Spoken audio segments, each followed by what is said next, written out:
Saudara-saudariku yang terkasih, Pace e bene. Sabda Tuhan yang kita renungkan pada hari ini diambil dari Injil Matius pasal 5 ayat 1 sampai dengan 12. Tuhan sertamu. Inilah Injil suci menurut Matius. Dimuliakanlah Tuhan. Sekali peristiwa ketika melihat banyak orang yang datang, Yesus mendaki lereng sebuah bukit. Setelah ia duduk, datanglah murid-muridnya. Lalu Yesus pun mulai berbicara dan mengajar mereka, katanya, "Berbahagialah orang yang miskin di hadapan Allah, karena merekalah yang empunya kerajaan surga. Berbahagialah orang yang berduka cita, karena mereka akan dihibur. Berbahagialah orang yang lemah lembut, karena mereka akan memiliki bumi.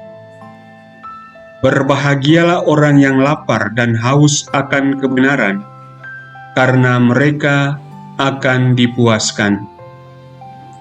Berbahagialah orang yang murah hati, karena mereka akan beroleh kemurahan. Berbahagialah orang yang suci hatinya, karena mereka akan melihat Allah. Berbahagialah orang yang membawa damai, karena mereka akan disebut anak-anak Allah. Berbahagialah orang yang dianiaya demi kebenaran, karena merekalah yang empunya kerajaan surga.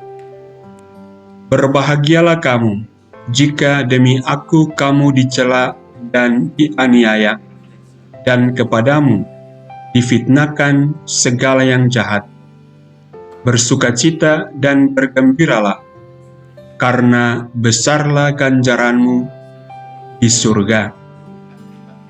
Demikianlah sabda Tuhan.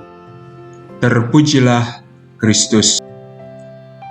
Saudara-saudariku yang terkasih, Injil hari ini memberikan peneguhan dan kekuatan kepada kita bahwa untuk menikmati kehidupan abadi ada banyak kemungkinan. Maksudnya adalah bukan hanya satu kualitas saja yang bikin kita bisa menikmati kehidupan kekal. Ada banyak kualitas yang ditawarkan untuk kita. Dan kualitas-kualitas itu seperti yang kita dengarkan, orang yang miskin, orang yang berduka cita, orang yang lemah lembut, orang yang lapar dan haus akan kebenaran, orang yang murah hati, orang yang suci hatinya, orang yang sebagai pembawa damai, dan lagi orang yang dianiaya, dicela, difitnah. Dalam konteks seperti yang kita dengarkan dalam Injil tadi. Apakah pertanyaannya adalah, apakah kita harus memiliki semua kualitas ini? Kalau bisa, kenapa tidak? Akan tetapi, ada salah satu sudut pandang begini. Kita bisa saja menjadikan salah satu menjadi identitas diri kita.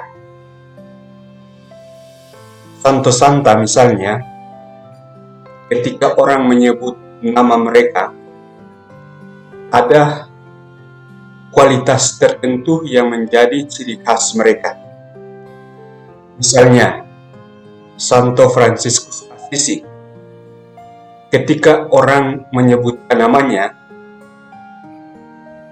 keutamaan kemiskinan mungkin yang menjadi ciri khasnya. Akan tetapi pertanyaannya adalah apakah kualitas lain dia tidak miliki? Tentu tidak. Bahwa ada ciri khas tertentu yang kuat dalam dirinya, yaitu kemiskinan.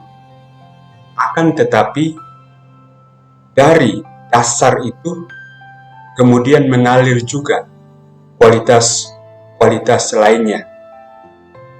Atau yang kita kenal lain Santo Ignatius Loyola. Ketika orang menyebut nama Santo ini, yang orang ingat misalnya adalah ketaatan, unsur ketaatan. Pertanyaannya adalah apakah Santo ini tidak memiliki kualitas yang lainnya? Tentu tidak. Tetapi yang menjadi dasarnya adalah keutamaan itu. Begitulah diri kita seharusnya. Kita menjadikan kualitas tertentu sebagai dasar kehidupan kita. Ketika misalnya teman-teman kita menyebut nama kita, ketika menyebut nama misalnya Antonius, orang semua akan ingat, oh teman saya yang namanya Antonius itu adalah orang yang suka perdamaian.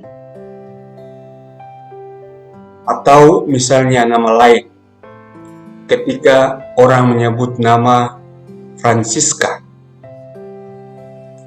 orang mengenal teman saya itu orang yang suka membantu, orang yang murah hati. Nah, apakah dia hanya punya kualitas itu? Tentu tidak. Akan tetapi yang menjadi ciri khas dari dia adalah soal murah hati. Nah, saudara-saudariku yang terkasih, kalau mau supaya tahu siapa dirimu, mungkin tanyakanlah kepada orang-orang terdekatmu. Jangan tanyakan tentang aspek lain, aspek positif, aspek negatif. Tanyakanlah aspek positif dirimu, kekuatanmu. Ini tidak mau mengatakan bahwa kita tidak mau mengenal unsur negatif dalam diri kita. Tanyakanlah saja bagian positifnya, supaya kita tahu bahwa oh ternyata diri saya itu seperti ini, yang dikenal oleh orang lain itu seperti ini. Tetapi untuk bertanya, baiklah jangan bertanya kepada orang yang 1-2 hari baru mengenalmu. Mungkin tanyakanlah kepada anggota keluarga, teman, sahabat. Mereka jawab dengan jujur, kualitas kebaikan apa yang ada padamu ketika mengingatmu, apa yang baik yang mereka selalu ingat. Bukan soal pemberian tertentu darimu kepada mereka, tetapi kualitas baik apa yang kau miliki. Lihatlah apakah jawaban mereka sama atau berbeda. Kalau berbeda, akan tetapi ada satu hal yang kuat, maka mungkin itulah kualitas dirimu, apa yang menjadi ciri khas dirimu. Mungkin mereka akan katakan, kamu adalah pribadi yang suka menolong, suka membantu. Kamu adalah pribadi yang tenang, yang sabar. Kamu adalah pribadi yang selalu taat kepada apa yang baik, apa yang benar, dan lain sebagainya. Intinya adalah jawaban-jawaban dari teman-teman, dari sahabat, dari orang-orang yang kita kenal bisa saja memberikan masukan untuk kita, memberikan sinyal kepada kita bahwa selama ini saya dikenal sebagai pribadi yang demikian. Nah, Bapak, Ibu, Saudara, dan saudariku yang terkasih, Injil ini bagi saya menguatkan kita, meneguhkan kita, untuk melihat bahwa kerajaan Allah itu disiapkan untuk kita semua. Kita semua yang mengusahakan kebaikan, kebenaran dengan mewarnai diri kita dengan kekuatan, kualitas, keutamaan, dan kebajikan tertentu.